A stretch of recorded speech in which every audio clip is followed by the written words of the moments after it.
Welcome back to the next stage of building with narrative agents. Last time I went over building the complete story, and now we're going to get into plot and players, which is the next stage. Just to remind everybody, Echoes of Hybrid is just the example story that I was using. And just a reminder that it was built from Stand By Me. It was using the same narrative structure, but the random story that it came up with was set way in the future where four friends get together because of an invite from Tomo, a quantum computing maverick. And in the interim, I was thinking of just making it three friends that get back together, and then Tomo is the fourth. So it's a little bit different. So the way that you would do that really quickly, just to change it, you would just say three childhood friends and then their relationship among the three friends, and I guess I'm going to get rid of Kenji.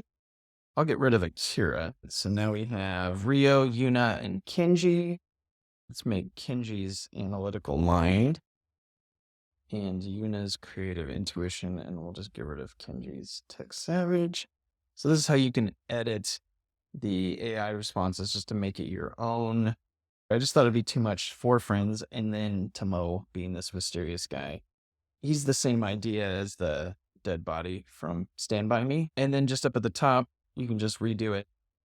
And what it'll do is it will reblend those four through lines back together again to get you a new idea of what the four through lines are of this new version of the story. All right, so here we go. A trio of mysterious childhood friends, Ryo, Yuna, and Kenji, find themselves entangled sparked by the vanishing of their genius companion, Tomo Kuriyama. Great. That makes way more sense to me. It's a little less crowded. So I went ahead and replaced that. And so now I have the idea of the four through lines. And the reason why I wanted to do that before I go into plot and players is I've set this up so that it just takes you step by step through this imagining stage, just to get the foundation, the basic fundamentals of what it's like to build a story with subtext, to give you an idea of what to expect. And then you can always go back in with Muse and do whatever it is that you want to do to make it more specific, more detailed. But this is a tutorial on narrative agents. So let's just check. You'll see plot and players here. There is no plot. There is no first story driver, no story goal, and no last story driver. It does have the two objective story players of Ryoichi Hayashi, who is our main character, and then Tomo Kuriyama, who is the obstacle character in the story. And it's interesting because in Stand By Me, Chris is the obstacle character, and he's actually along for the ride. And this one's a little different because it's this enigmatic character. So I'm just going to leave it like that. I'm not going to make it one or the other, just to make it a little bit different. All right. So then now to do the plot and players, I'm just going to go ahead and tap this, and this will open up the narrative agents for plot and players. It'll warm up the servers, and then it'll step through building up both a cast of players to round out the entire story, and then also go through and create the first story driver, which is the first plot point, which kicks things off, the goal that comes out of that first plot point, and then at the end, the concluding story driver, which will all match up with the story form. And as this process takes just a little bit of time, I'll go ahead and pause the recording and then start up once it's all done. All right, we're back.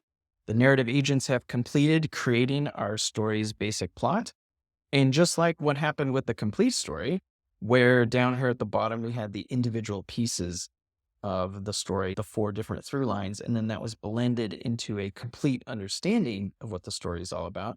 We're doing the same thing here with plot and players. Now we're just focusing on one piece of this. So just the objective story throughline plot. And what the agents have done is based on that story form, that same story form that we had that was built from Stand By Me, it went through and determined how the story started. And because of how that story started, what kind of a goal that created. And then because of that goal, or with that goal in mind, did they end up resolving it? Did they end up bringing it to a successful conclusion? Or did they fail in order to do it? And I'll leave this up here. You can freeze frame it and read it. It's quite long, quite detailed. I'll go over it in a basic sense. But the idea is that if we looked at the deep thematic structure of Stand By Me, we notice that the goal of the story is to find the dead body, to get the dead body, claim it for themselves, right? And because of what happens in the story, they actually end up failing. They don't claim the dead body for themselves because somebody else gets it instead. The idea is that they fail doing that, but that it ends up good for them. And that combination of those two together creates this virtuous ending, a kind of a bittersweet, we failed, but it turned out good for all of us. And that's the only part that the subtext narrative agents are taking to go ahead and build this narrative that's here. It's not like it's trained specifically on the details of Stand By Me. Stand By Me is not unique in that story form. There are tons of story forms that have the same setup, but it's taking that same skeletal structure and using that to then extrapolate and build out the plot of Echoes of Hyper Cyber City. You can stop it and read this if you'd like, but the basic idea is that in the beginning, haunted by their conscience, three friends enter Hyper Cyber City to fulfill their missing friend's last wish, embarking on a mysterious quest. We can open this up and read all the detail that's in here, but they make this decision in the beginning motivated by their conscience in order to work with the rest of the story. The problems in the narrative, the major plot points, are going to be motivated when people do something based on their conscience, when they're concerned or worried about what the consequences are going to be. And so in this, either Tomo, she passed away, or she's missing, or she's dead. I think it would be better if she passed away maybe at an early age. And so this time, because they never really got together again and the friends split off, they feel like it's the right thing to do to finish off what it was that she left behind, this puzzle. And so they decide to go into Hyper Cyber City and do all this work to try and fulfill her legacy. That's what kicks off the story. And because they're doing this based on their conscience, that creates this goal of achieving something. So this is the same idea as finding that dead body, but it's a little more general in that it's just about achieving something, that the goal is actually about claiming something for your own or achieving something. You'll note that here in the obtaining, this drop down here has a bunch of different ideas of what could be different versions of obtaining. And you're always free to go through and redo this and modify it to be what it is that you want. So even though the agents have gone in here and come up with their best understanding of what the story would be, the best part about subtext is now keeping the thematic integrity of the structure of the story form intact. You can go in and adjust it. You can make it about stealing fire from the gods or snatching something or seizing something. All of these are different illustrations of what obtaining really means, securing a position, capturing something. You can change that, and I'll show how to do that in a different video. But for right now, I'm just going to keep everything the same. This is just a tutorial on narrative agents. So the idea is that when Ryochi and his childhood friends, driven by the memory and last wishes of their friend Tomo, decide to take on the challenge she left behind, they step into a vortex of conflict between the tangible and the intangible. The goal Ryochi pursues is to seize the legacy of Tomo, manifest in the form of a complex digital puzzle scattered across the vastness of Hyper Cyber City. Again, you can read the detail of here, but Tomo's enigmatic artifacts, serving as both goal and gateway, expose Ryochi and his friends to a gauntlet of virtual trials that test the limit of their skills and their strength of their bond. So it's going to be this sort of virtual mixed with reality, trying to understand all these puzzles and bring all those puzzles together to get the answer of what it was that Tomo left behind for them. And then at the end, just to match up with that same narrative structure, they're not going to be able to do it. So faced with Tomo's legacy, the trio is haunted by their conscience, steering them to a choice that echoes through Hyper Cyber City and cements their unity. There's going to be a chance when they could give in to temptation and then be able to put all the pieces together, take the easy way out. But again, at the end, they reaffirm what started the story. They reaffirm this decision to do everything based on their conscience. And you can see it's repeated. Because of that, they don't actually end up achieving putting all those pieces together. In a final twist, the trio discovers that completing the puzzle doesn't solve it. It only perpetuates Tomo's cycle of challenges designed to keep pushing the city towards growth. They must decide whether to break the cycle or embrace it. So breaking the cycle would be doing the temptation part. Their conscience leads them to continue Tomo's work, a decision that brings failure in the traditional sense, but success and nurturing the city's soul. I would probably say it's more about their soul. The story ends with the trio stepping back into the city, ready to face new challenges and uphold the legacy of their friend. You can see it has that sort of bittersweet ending where they failed, but it was good for them. That's what the narrative agents have done, just based on this very simple understanding of what the objective story plot is. That's what the narrative agents are doing, and that's the power of subtext, is it's actually taking these little simple ideas and then extrapolating out and building out your story, but based on a narrative framework that all the pieces are related to each other through an overall thematic story form that's holding all the different pieces together. So not only did the narrative agents go ahead and do the plot of the objective story, it also went through and came up with a set of 6 other objective story players that will fit into the story at large. It had Ryochi and Tomo here as both the main character and the obstacle character, but then it came up with these other 4. Cade Fujimoto, an expert in AI machine learning and one of the 3 childhood friends. You'll notice it actually changed the name of Daiichi Saito, a talented hacker and cyber security specialist, the 3rd of the childhood friends. So some of the names are off, but what's interesting is if I open up the player here, we can see Ryochi not only has been given this element of temptation, which I'll get into in a completely different video, but he's also been given these elements of pursuit and consider. In this narrative framework, these are the motivating elements of the protagonist.